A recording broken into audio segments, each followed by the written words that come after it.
Back again for another video.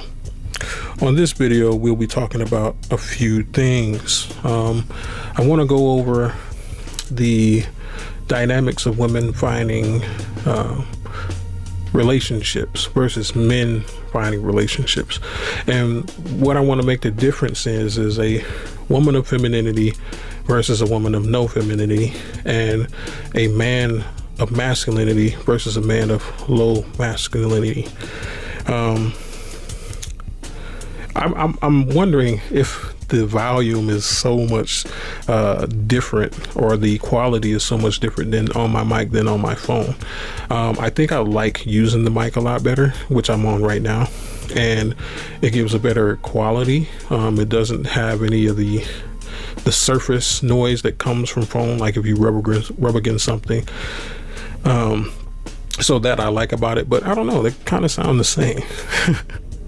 But anyway, let's get into the topic. So I often see that women confuse or conflate a man's stance of, or a man's reality of not having a woman, compared to a woman being able to get a man at any point in time. And I think this is confused because one thing that isn't discussed about it is quality. Quality is not discussed in this. When a woman puts herself out there, she attracts all types of men. But one thing that I think that we don't consider, women versus men, is that their turnover rate is really high. How do I know this? Because it's easier to have sex than it is to maintain a committed relationship. And any relativity constitutes as a form of a relationship. When you start to go into the intimate forms of relationships, then that's when they get compared to committed relationships, as far as the levels I'm speaking of, because associates are different than friends, and friends are different than family, and families are different than, immediate family, etc. There are different types of relationships, but when there's sex involved, those kind of get clumped into one thing, all in all. And of course, men and women, we are now, men more so than women, we are now understanding that just because a man gives you sex doesn't mean that you want something, that you're automatically desirable. Desirable for what? Desirable for sex. That's about it. Because if it were a relationship, then it will be that. But I want to talk more specifically and break down that same notion and difference between a true man not having a woman, or a lot of women, or no woman at all, versus a woman being able to get a simp. Because we compare this a lot. We look at it, women, they tote themselves on their ability to get a man for a relationship. But what quality of man is that? Versus what the actual men are out here doing and scrutinizing, So let's get into it. It's way easier, like I said before, for a woman to find a simp. She can be in a relationship with a simp, no problem. Now, how long that relationship will last, I'm not exactly sure. I think the going standard is anywhere from 3 to 6 months.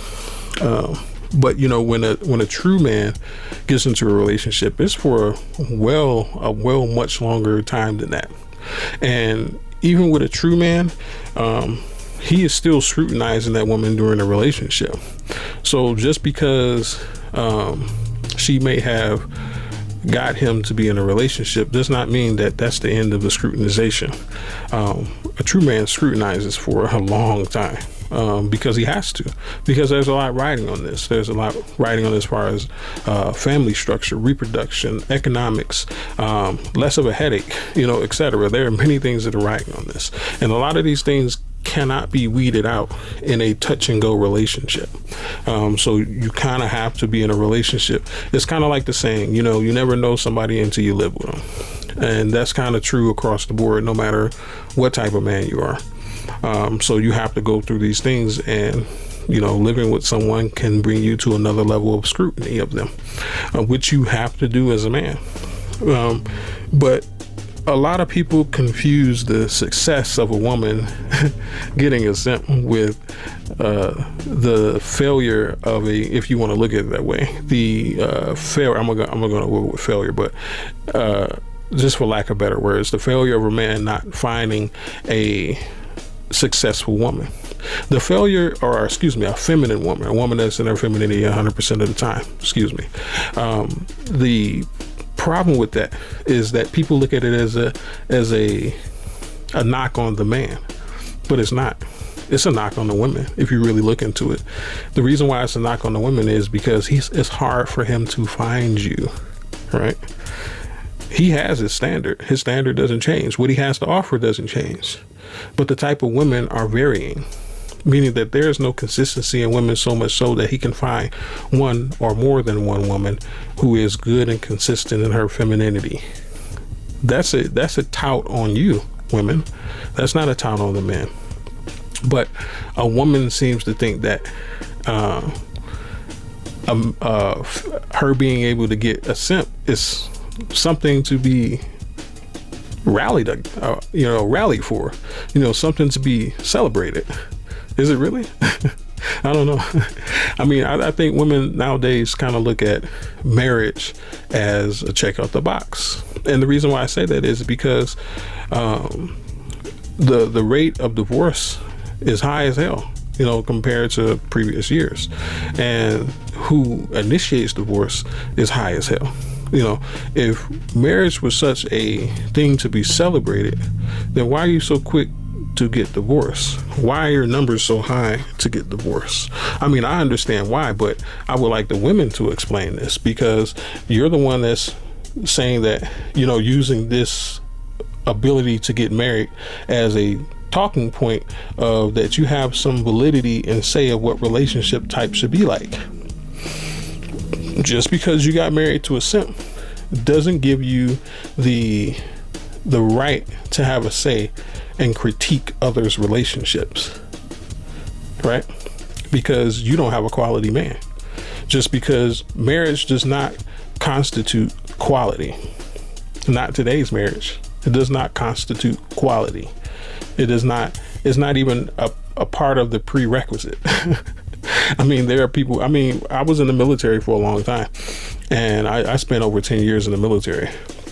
But there were people who would get married because of BAH. BAH is what we call as a basic housing allowance. It's called basic allowance for housing.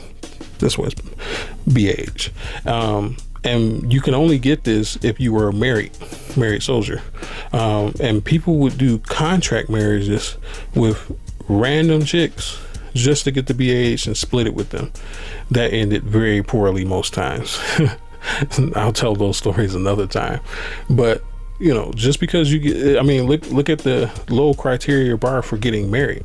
You think that's something to celebrate? You think that's something to be prideful over because you found a man who will marry you? What quality of man is that? That's what I would ask.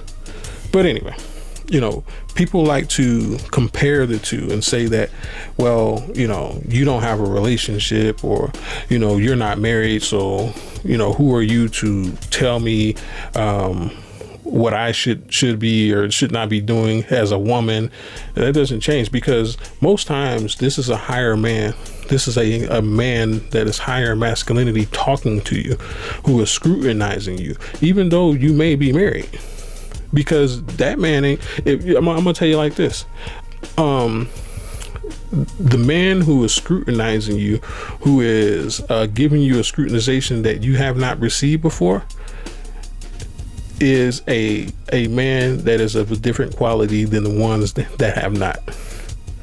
I mean, we understand this, because it's been highlighted many times in the Black manosphere that women avoid men of structure because they don't want to be held accountable, because they know if they get with a simp, there's not going to be much accountability that's going to be held to them.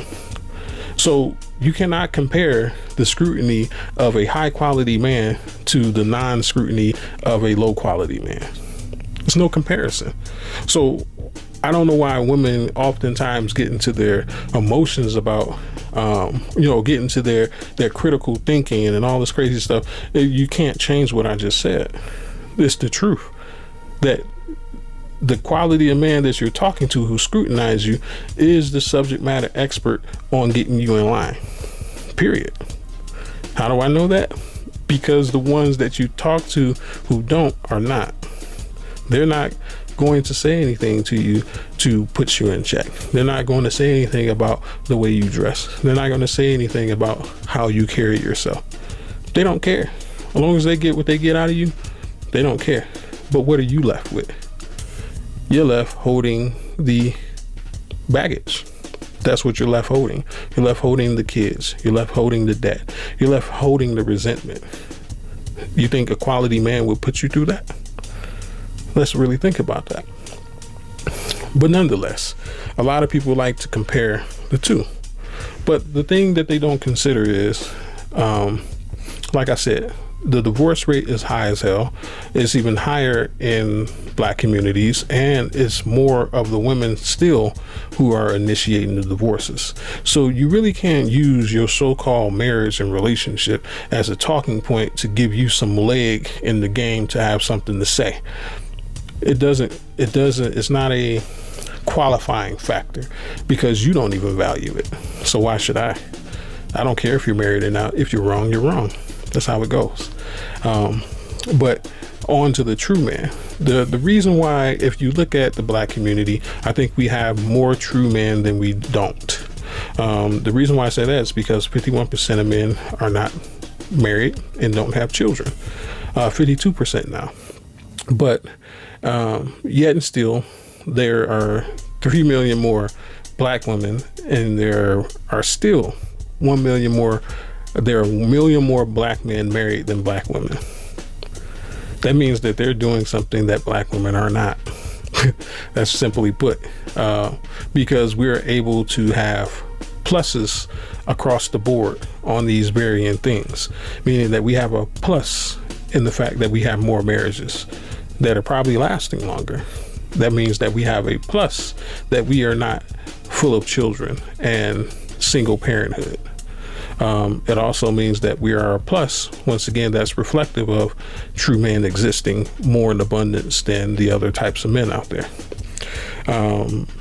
But I want to look more into the reason why true men don't have either a woman or a lot of women, because you have to look at the way women are. I know that we understand generally that, the majority of women are not crap, but let's really break this down. When it comes to women, it's a true man's job to scrutinize her. We have to check. We have to look under everything. We have to, we're going over the hood. We're going over the seats. I want to see the dashboard. Let me look under the car. Let me check all the time. We have to check everything. The reason why is because this is something that we want to take with us and keep for a very long time. And in this scrutinization, it can be very harsh. It can be very extensive, but we need it to be, because we're not going to select women that are not quality. The reason why we're not is because we don't want it to end in utter failure, like it does with the simp.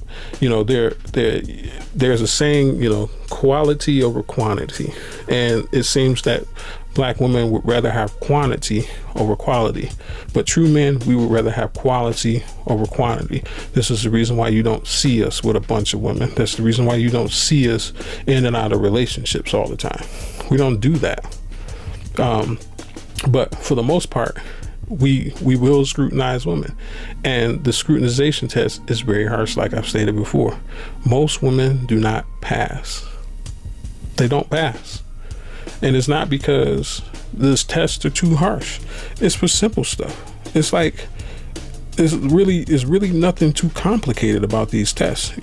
Things like if she's kind, if she has a good level of femininity, if she always has something nice to say? Is she understanding? What's her tolerance level? Is her family a good representation of her? You know, what kind of company does she keep? Does she understand the power of submission over the pseudo masculinity that femininity, or excuse me, that society has tried to inject into femininity? Does she understand that? Does she have humility? Is she self-consumed? Has her pride overridden her perception of reality? You know, simple things like that. These are not complicated things, in my opinion. These are very fundamental things. They are not like, they're not like, you know, I'm not asking, you know, can she move mountains? You know, I'm not asking that. You know, I'm not asking, you know, can she teleport? Can she run, you know, 11-minute 2-mile? You know, I'm not concerned about this stuff. I'm concerned about the characteristics that are going to get the relationship into the stability it needs to be for longevity. That's the criteria. But I often wonder, what is the criteria that women hold for simps, or men, the men that they choose, which is the majority of simps? What's the criteria? If he'll marry you, is that the only criteria? You know, does he have a little money? You know, is he a pushover? The things that women select for and the quality of men that they select are not things that are going to aid them in having a long-lasting relationship. I don't think they understand that. But it's kind of strange watching the monkey fuck the football, you know, in so many words. You know, it's kind of strange to see that they are doing something that does not come out in the consequence that they're looking for, but yet every red flag is there beforehand. I don't understand. But anyways, talk long enough. Like, comment, and share. Catch me on Facebook. The Patreon is going. But until next time, this has been the Wolf and Beta Close. May you have a good day, and peace be with you.